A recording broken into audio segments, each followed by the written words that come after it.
tampaknya kita harus berani untuk melakukan pembedahan secara sederhana ginekologi politik sekarang di parpol.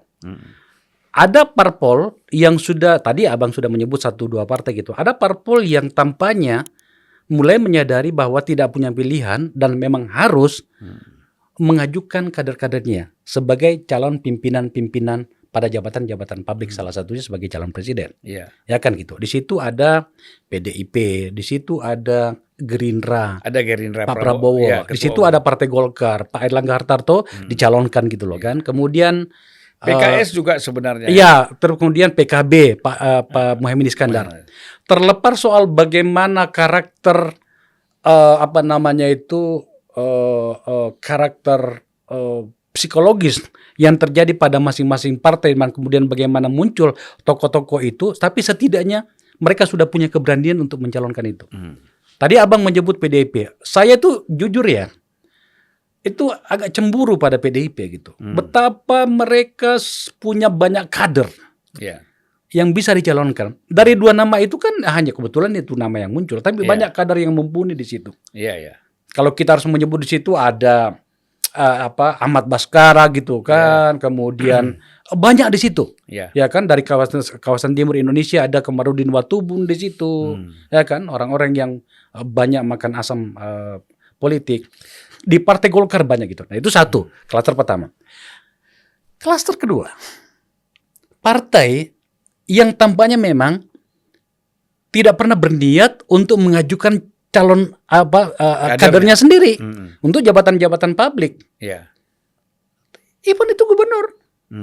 Kan bukan rahasia lagi deh. Itu kan ada parpol, kadernya bahkan ketua DPD harusnya dicalonkan sebagai gubernur atau bupati, kok malah mencalonkan kader partai lain. Kan ini aneh kan gitu ya. Nah, kembali pada poin yang tadi itu, ini harusnya sudah ada 2 ini. Yang paling mengecewakan pada klaster kedua tadi itu adalah ini partai yang lahir belakangan, produk reformasi, bahkan jauh sebelum reformasi, jauh setelah reformasi dia lahir, tapi kok cara berpikir partai lama gitu. Ngomongannya aja yang kemana-mana, seakan-akan ini adalah partai masa depan, tapi apaan gitu loh. Dan mencari argumentasi untuk menjelaskan dan mencari alasan untuk mencari pembenaran apa yang mereka putuskan. Saya mohon maaf di tempat Abang mengatakan ini logika omong kosong ini Bang. Dan kita mampu untuk menyebutkan itu. Kita mampu untuk menjelaskan itu bahwa Anda salah. Nah, 2 inilah menurut saya yang perlu kita bedah sekarang ini. Kita memberikan rasa hormat pada partai-partai. Saya sebenarnya tadi mau ngomong partainya apa, tapi saya nggak tega. Kita jawabannya adalah kita membutuhkan segmen khusus untuk itu. Nah, ada satu klaster lagi Bang. Dan harapan kita adalah partai ini tidak melakukan kesalahan yang sama. Partai lama yang kemudian tampaknya sudah mulai mulai sadar. Partai baru yang ternyata memilih untuk kembali ke belakang. Ada partai-partai baru. Saya jujur memberikan apresiasi kepada teman-teman itu. Banyak orang mengatakan kenapa sih partai banyak sekali? Enggak apa-apa. Mungkin ini adalah fase yang harus kita lalui agar kemudian kesadaran komunal kita itu mengatakan, oh ya memang ada masalah dalam pengelolaan partai kita, maka hadirlah partai-partai baru. Saya berharap sih tidak lama dari hari ini Bang. Itu kesadaran komunal kita itu akhirnya ketemu pada satu titik. Partai seperti ini yang kita butuhkan dan mereka bergabung. Saya belum selesai pada klaster ketiga tadi itu, yang terakhir adalah ada partai-partai baru yang muncul. Yang tampaknya saya harus memberikan apresiasi pada komitmen mereka. Orang mungkin mengatakan, itu juga kan sama yang dilakukan oleh partai yang lama sebelumnya, janjinya awalnya seperti apa. Tapi tidak apa-apa, kita harus terus memberikan harapan. Saya beri satu nama, Partai Gelora. Punyanya teman-teman, saya tidak boleh menggunakan kata punyanya, yang didirikan oleh para politisi matang, Anies Mata, Fahri Hamzah, Mahfud Siddiq gitu kan gitu ya.